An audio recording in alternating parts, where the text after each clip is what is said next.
छत्रपती शिवरायांना मानाचा मुजरा करतो। भारतीय राज्यघटनेचे शिल्पकार भारतरत्न डॉक्टर बाबासाहेब आंबेडकर यांना मानवंदना अर्पित करतो।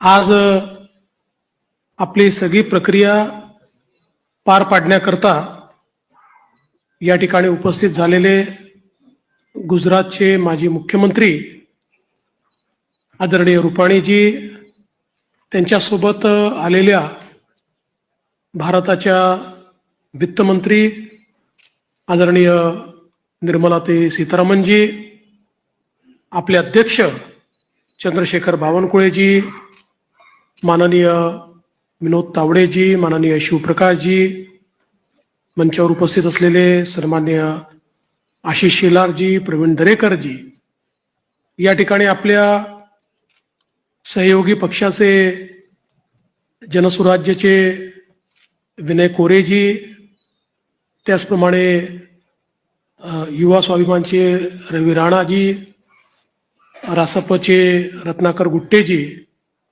आपल्याला ज्यांनी समर्थन दिलं ते एकमेव अपक्ष आमदार शिवाजी पाटील, भारतीय जनता पक्षाचे विधानमंडळातील माझे सर्व ज्येष्ठ सहकारी, कोर कमिटीचे सर्व सदस्य, माझ्या सर्व भगिनी आणि बंधूंनो,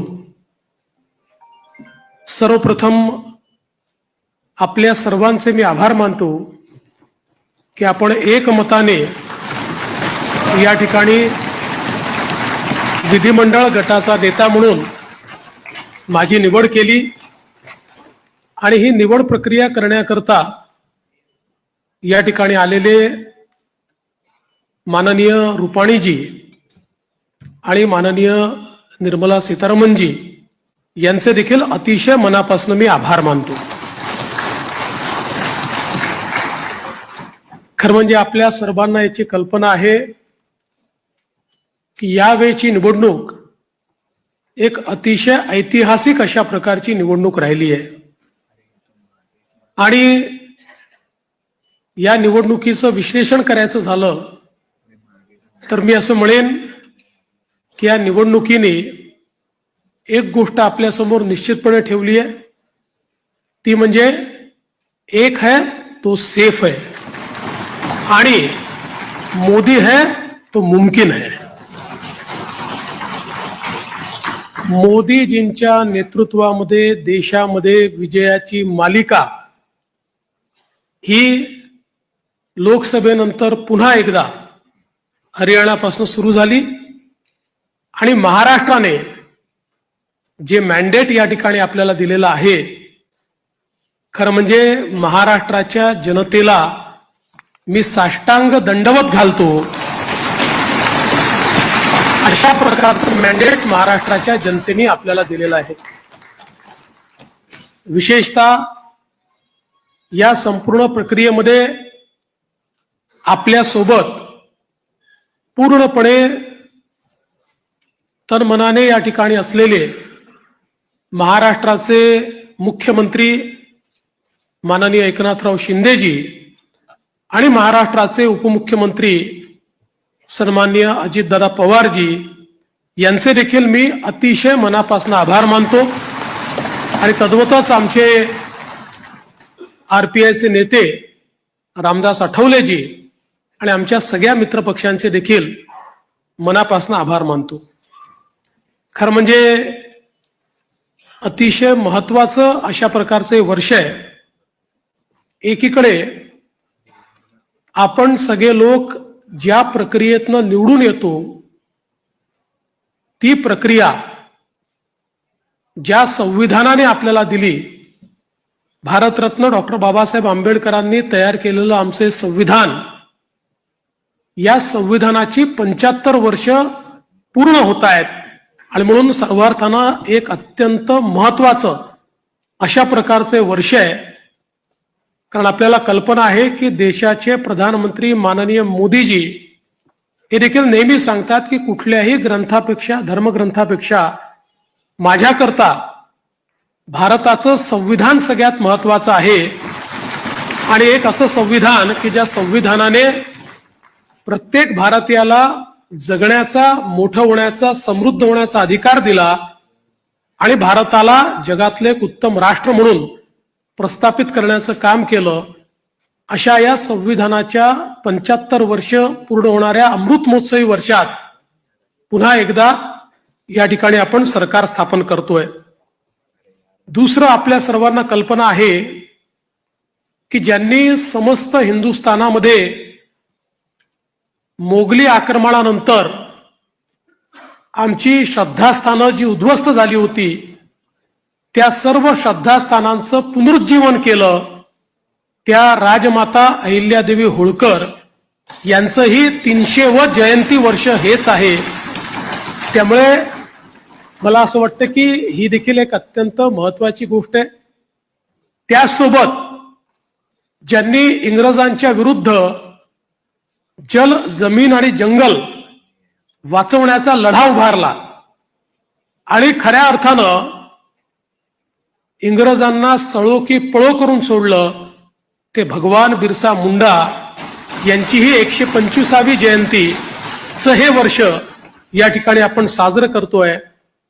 आणि अर्थातच आपल्या सर्वांचे लाडके नेते ज्यांनी नवभारताची संकल्पना मांडली, ज्याची मुहूर्तमेढ केली, आज मोदीजींच्या नेतृत्वात जो नवभारत तयार होतोय त्याचा पायवा ठेवणारे श्रद्धेय अटल बिहारी वाजपेयीजी यांचं देखील हे 100वे जयंती वर्ष आहे. त्यामुळे अशा या अत्यंत महत्वपूर्ण वर्षामध्ये महाराष्ट्राच्या जनतेने ही सगळी जबाबदारी आज महायुतीवर या ठिकाणी सोपवलेली आहे. खरं म्हणजे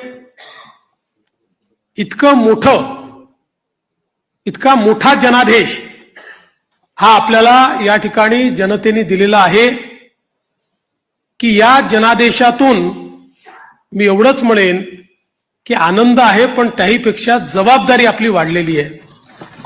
प्रचंड मोठी जबाबदारीची जाणीव करून देणारा अशा प्रकारचा जनादेश हा जनतेने आपल्याला दिलेला आहे.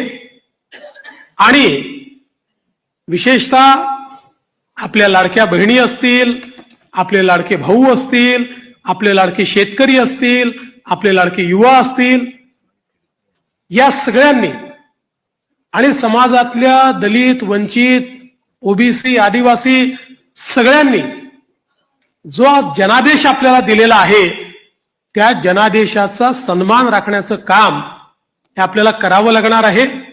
आणि म्हणून निश्चितपणे आपली प्राथमिकता आपण सुरू केलेल्या योजना आणि आपण दिलेली आश्वासनं ही पूर्ण करणं याच्याकडे आपली प्राथमिकता तर असेलच, पण त्यासोबत महाराष्ट्राला पुढे नेण्याकरता, महाराष्ट्राला सर्व आघाड्यांवर पहिल्या क्रमांकावर आणण्याकरता आपल्या सर्वांना या ठिकाणी सातत्याने कार्यरत राहायचं आहे.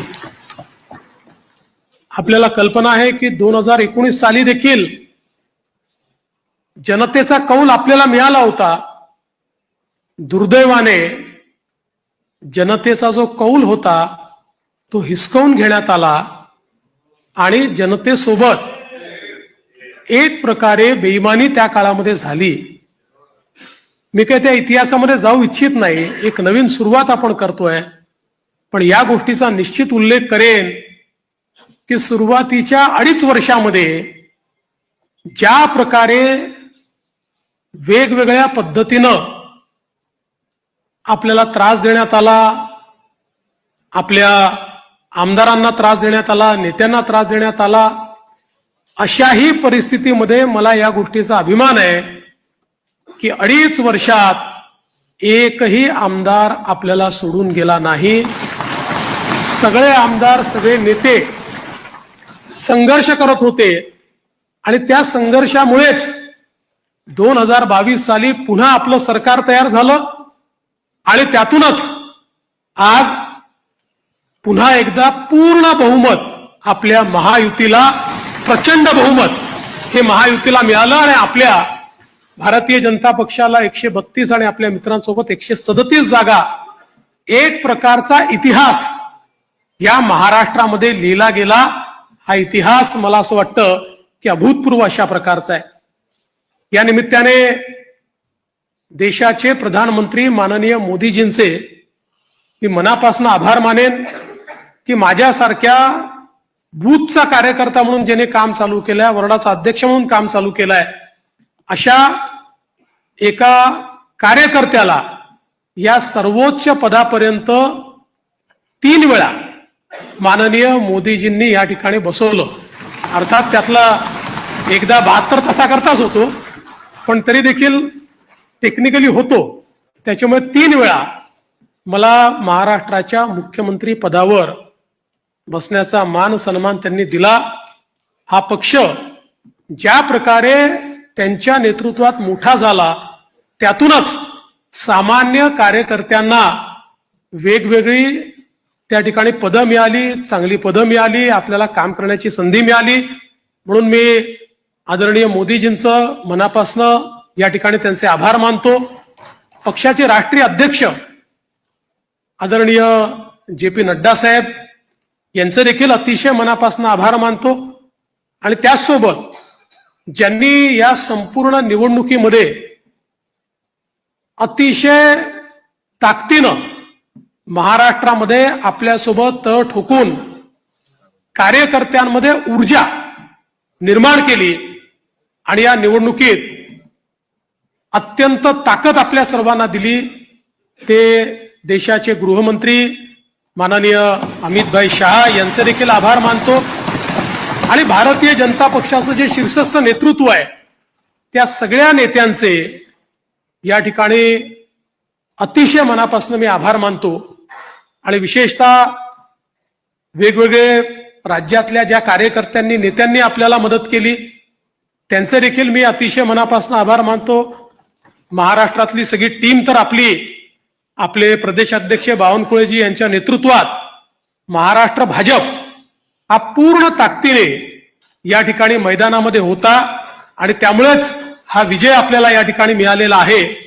त्याबद्दल भारतीय जनता पक्ष महाराष्ट्राच्या संपूर्ण टीमचं मी मनापासून अभिनंदन करतो, आभार मानतो.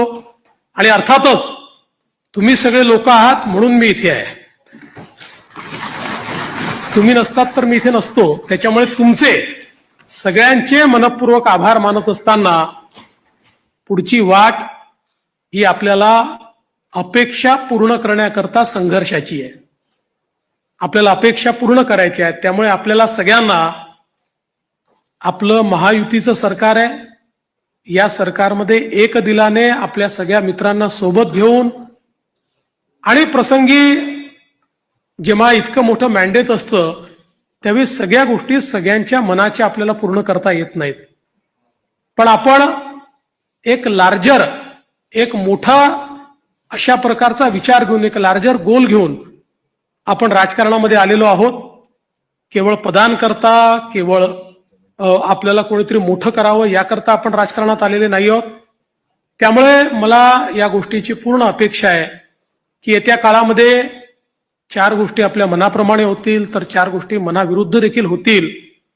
पण तरी देखील एका लार्जर इंटरेस्टमध्ये आपण सगळे एकत्रितपणे काम करू आणि आपली शक्ती काय आहे ही शक्ती निश्चितपणे या ठिकाणी आपण दाखवून देऊ.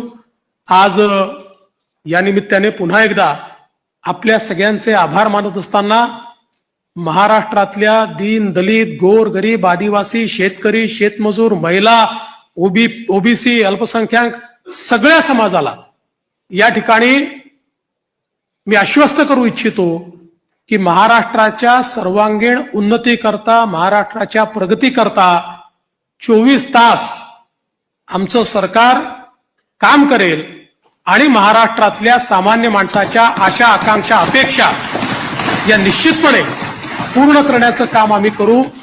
पुन्हा एकदा आपल्या सर्वांचे आभार मानतो. माननीय देशाचे पंतप्रधान नरेंद्र मोदीजी यांचे मनापासून आभार मानतो आणि माझं बोलणं संपवतो. धन्यवाद. जय हिंद, जय महाराष्ट्र.